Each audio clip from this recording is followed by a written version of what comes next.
this video out. Raps will come on in 2 more hours. So 9 times out of 10, y'all go get this video at 9 or 10 o'clock or 10:30 on the dot. I'm gonna try to go ahead and push it out for y'all. Pause. Let's go ahead and get into it though. I gotta go get me something to eat too. On the afternoon of October 11th, 2016, a middle-aged man named Carlos Herrera Sr. entered the visitation area of a prison in Venezuela.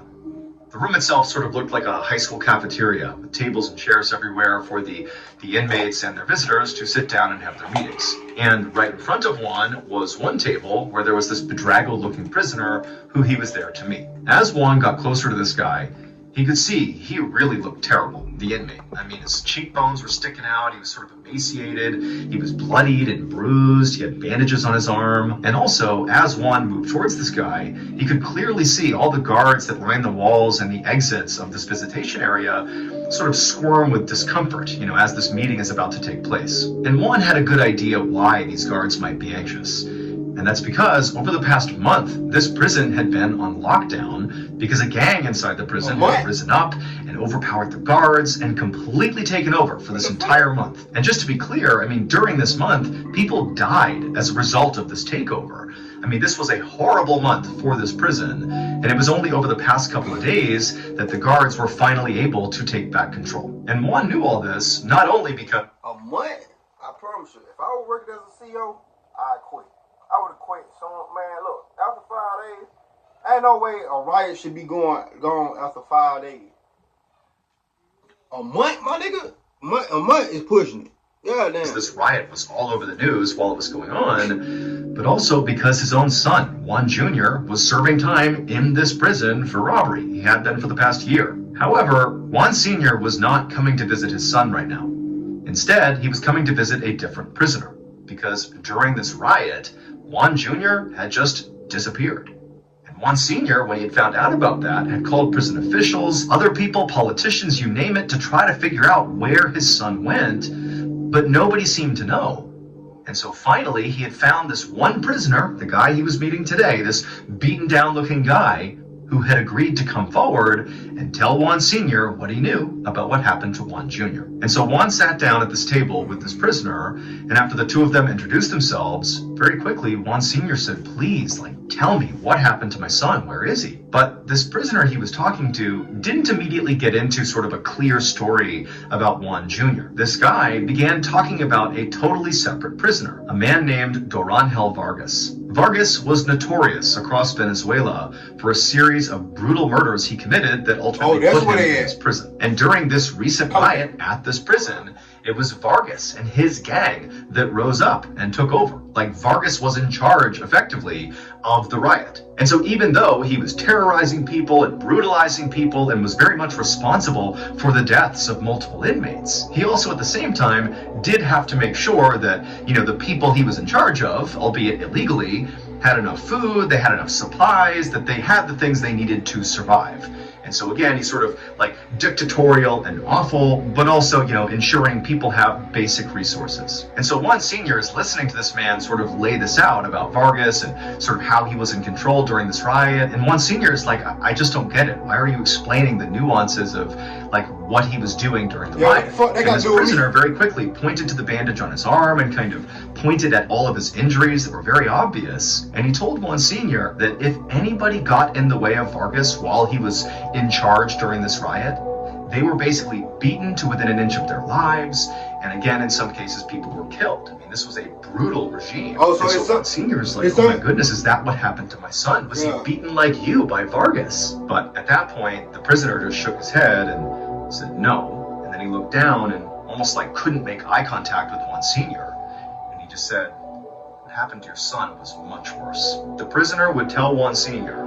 that at some point during the riot, his son, Juan Jr., was tapped by Vargas to help with something. Now, it's not clear if Jr. went willingly or he was coerced, but we know that basically everybody had to do what Vargas asked them to do, otherwise they would be beaten or even killed. And so ultimately, Jr. agrees to help Vargas. And the thing he was tapped to help Vargas with was distributing food to the inmates. Because remember, despite how brutal Vargas was, he was in charge of providing basic necessities to all the inmates. And because of this riot, the prison had been locked down, and so food supplies had been restricted. And so inmates are beginning to starve, there's this big food shortage. And so Junior was told, like, hey, you need to help us provide food to these inmates. So Junior basically agreed to do it, at which point he was informed exactly what role he was playing in finding food. Instead of going out and looking for this food, Junior was the food. What the fuck? Vargas and his gang cornered Junior, Wait a minute. beat him to death. Wait a minute. Wait, nigga, what? They eat niggas in jail?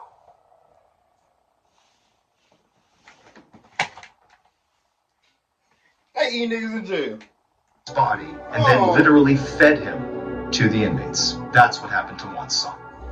After hearing this horrific story, Juan Sr. was destroyed. And one of the first things he did is he went public and had this big press conference to tell the world about what happened to his son. But despite there being many eyewitness accounts, ultimately, the Venezuelan government denied the cannibalism and nobody was ever held accountable. Duranhel Vargas remains incarcerated and he's never been charged with any crimes connected to Junior's disappearance. That's fucked up, bro. That's fucked up. Okay, as promised, here is today's special announcement. As of right now, we have a brand new show. A history podcast. But wait, it's not like a boring history show. This is not like, when you were in school and you had to sit through lectures about something that happened, crazy point of views. It's going to be new. Make sure y'all go check that out. At around 8 p.m. on August 19th, 1962, a 12-year-old boy named Raimundo Marfa da Silva sat near the fireplace in the main room of a shack in rural Brazil. Raimundo lived in this shack with his father Rivelino, as well as his two younger brothers, who were fast asleep in their beds inside of this main room, only a few feet away. Raimundo and his family were very, very poor. I mean, the shack was very small. It was only composed of two rooms, the main room he was in right now, and also the kitchen, which was connected by a single door. And they were truly like out in the middle of nowhere in Brazil.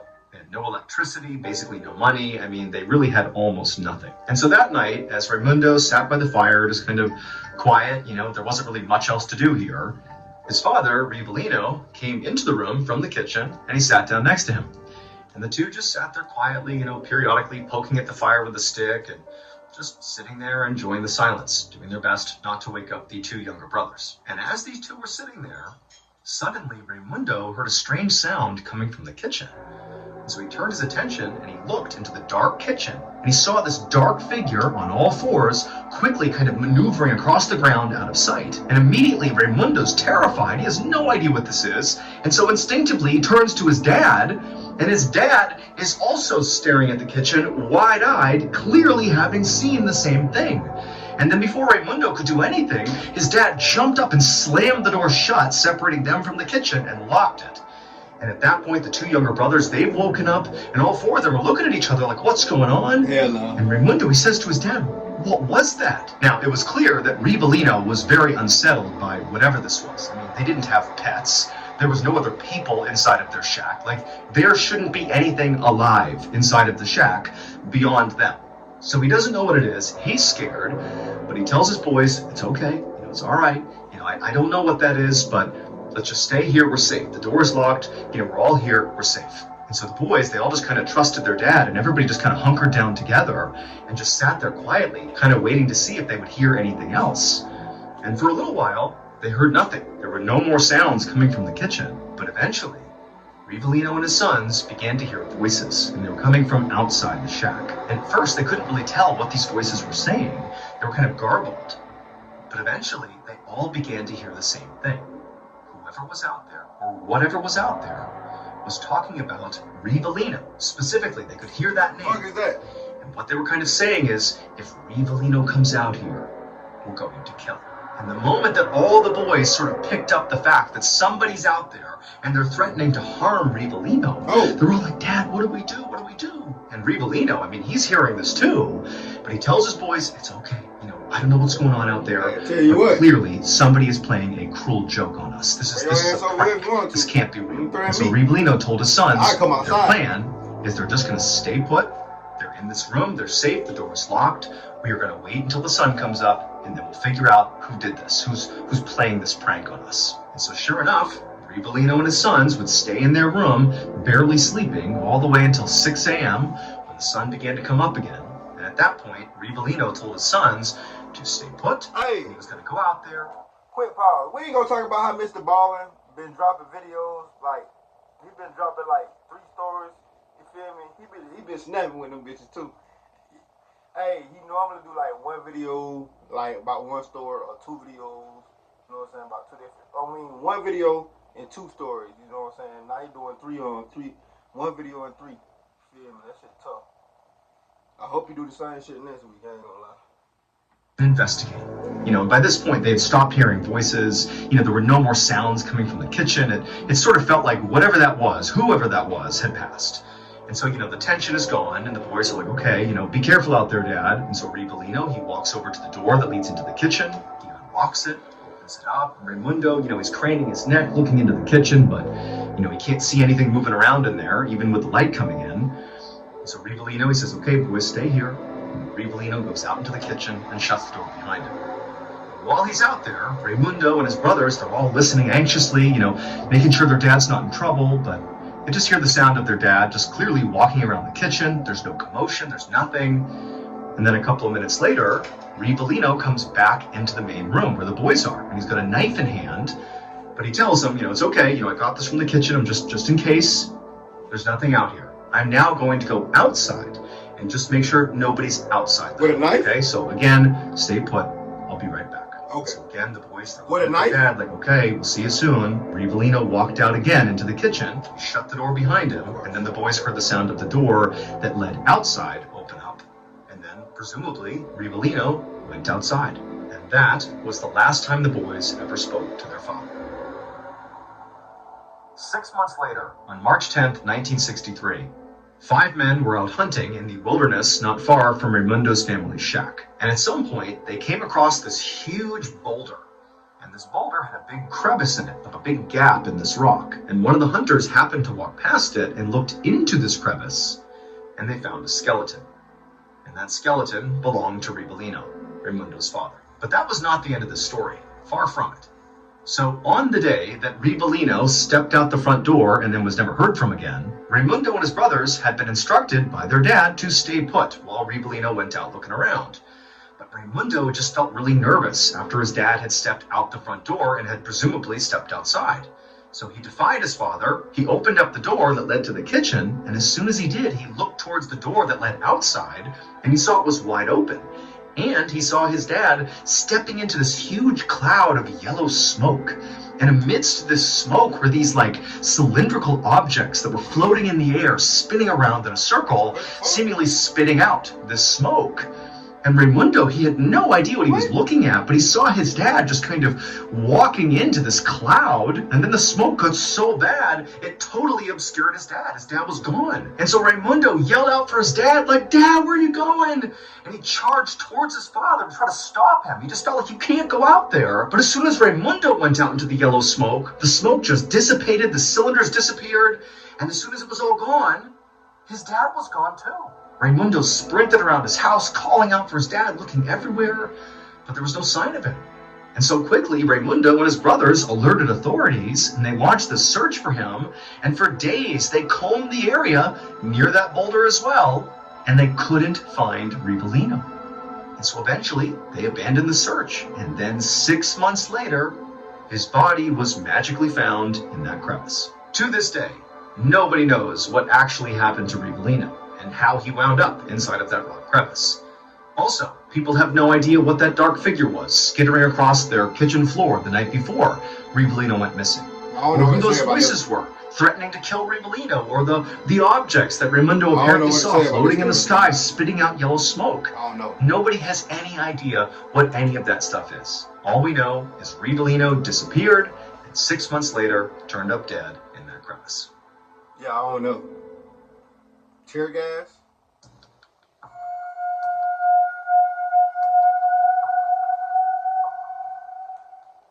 I don't know. On the afternoon of June 1st, 2018, 36-year-old Luis Garcia headed into Mexico City to meet up with his older brother. I don't know. The two of them were very close. They had been through a lot together. When Luis was 14 years old and his older brother was 15, their parents had gone through a really messy divorce. If y'all come up with some, I'm high right now, bro. If y'all come up with some theories on that second story, please let me know. Y'all come up with some theories. And the first story too, because the first story definitely crazy. I think, well, I come on during it, their father had just I can walked out on explain that them, one. and they never saw him again. And shortly after that, their mother remarried, and her new husband moved in with the family, and shortly after that, their mother just vanished. And the boys, they asked their stepfather, like, where is she? Where's she gone? But the stepdad would say, I don't know, she went out on an errand and she never came back. And the boys, I mean, they were very suspicious of their stepfather because this did not feel like something their mom would do. Like, she would not abandon them. But just a couple of days after their mom disappeared, their stepfather disappeared too. And so all of a sudden, these teenage boys are just left to fend for themselves. Now, the boys would contact police, and specifically they said, like, hey, we think something happened to our mom. We think maybe our stepdad had something to do with it, but everybody's abandoned us. And the police would launch an investigation, and they would go looking for their mother, but they couldn't find her. And they couldn't find the stepfather or the biological father. And so after the police wound down their investigation, the two boys, again, they've been orphaned now, and they, learned to fend for themselves, but they never stopped looking for their mom. For nearly 2 decades, they continued to search Mexico City for their mother, and they just could never get any sort of closure. They really didn't know what happened to her. And so today, the two brothers had met up, not to go looking for their mom, but instead to meet at their childhood home. So after their mother and stepfather and their biological father had abandoned them, the two boys had lived in the childhood home on their own, fending for themselves. They had grown up there. And then eventually, when they were old enough, they had moved out and started their own adult lives on their own, but they had never sold the house. They just kind of kept it in their possession and let it sit there. But now they were going back to, go through and sort of clean it up and, decide if they wanted to do some renovations and just kind of fix the place up, maybe to sell it. They didn't know. And so the two brothers, they met up at the home, they go inside and, there's still photos on the wall, old family photos, and there's, all these memories that come rushing back, many of which are very sad and troubling, but, like the brothers, they're having a good time, just kind of going down memory lane. And at some point they decide, okay, you know what, not only are we going to clean this place out, but also there's some basic renovations that really need to happen here. Like the place has been sitting here for years. It's sort of fallen into disrepair. Let's fix this place up. And so over the next couple of days, they would call in some contractors to begin to do some basic renovations in the house while the brothers continued to clean it up and pack things up and sort of get it ready for whatever it was going to be. And on one particular day, when a group of contractors were working in the master bedroom, the brothers were in the living room doing their own thing when they heard a big commotion coming from the master suite. One of the contractors began yelling for the brothers to get in here and look at what he had found. As the two brothers, they got up, they bolt into the master suite, and they look at something that was just sitting on the ground. And at first, they didn't even know what they were looking at. But then the contractor, after composing himself, told them what it was. And suddenly, the boys understood what had happened to their mother. It would turn out the brothers were right. Their mother had not simply gone out and abandoned her sons. Instead, on the day their mother left and never came back again, somehow or another, she was bound and gagged and stuffed inside the wall of their family home. And we know this because when that contractor 2 decades later was doing renovations for the brothers inside that home, his sledgehammer went into the wall in the master suite, and when he pulled it out again, a white object came tumbling out of the wall. And that object was their mother's skull. And after pulling apart the wall and looking inside, they would find the rest of her skeleton, clearly bound and gagged. And then, how the fuck they didn't smell that after all these years, bro? It get to a point, bro. Unless the area they stay at smells stinking in the motherfucker, and they just used to stink it and smell. I ain't no way you can get numb to a stinking ass dead body. My God, they've been sitting up here forever. No way. Perhaps most disturbingly of all is that in the wall they would also find all these scratch marks, suggesting she was alive when she was put in there, which means she was in there desperately trying to get the attention of her sons to save her. Y'all didn't hear. But nobody could hear. No way. Following this horrific discovery, no way, the two brothers went to police in Mexico City and told them what happened. And the police would come to the house, they would look all over the place and try to figure out, what happened to their mother, who killed her. But they couldn't solve it. Now, the police always did suspect that the stepfather very likely had some level of involvement here, just given the fact that he himself went missing a couple of days after the mother did. But they could never locate him, and very likely they never will, because today he'd be well over 90 years old and is very likely already dead. Well, he in hell. That's crazy though. Hold on, let me see what this building. Make sure I go check that out, man. But I for sure, the first story, bro, they did that to that man, and wherever they was at, Venezuela or whatever, they got power. You know what I'm saying? They got power enough, you know what I'm saying, to control the government, the police, and all that. They got enough power to control all that, to cover that shit up. I ain't gonna lie, that's fucked up too. When the motherfucker that told you who definitely he out here in the war zone. He know what's going on. He told you directly to your face what happened to your son, the real truth, and you put that shit public, and people act like, you know what I'm saying, it ain't even happened. That shit gotta be hard, bro. I feel bad for that dad too, but that shit crazy. That being said, man, make sure you give me your thumbs up. Make sure y'all tell me y'all theories on the second channel. I ain't got no theories for that one. I ain't gonna lie to y'all. Please give me some theories in the comment section down below. Make sure y'all give me your thumbs up, like, subscribe. I will be posting a video on my second channel, music video tomorrow. So make sure y'all go over there. And I will be posting a video probably, definitely Monday. I'll be posting a video on this channel Monday. Even though we supposed to be out Monday and Tuesday, I'm gonna post a video. That being said, see you when I see you. Oh, I might post a video tomorrow. Never know. I might do 2 videos tomorrow. I don't know. I think I'm gonna do 2 videos. Probably gonna be a wrestling video or some shit like that. But see y'all when I see y'all. Love y'all. Let's ride, man.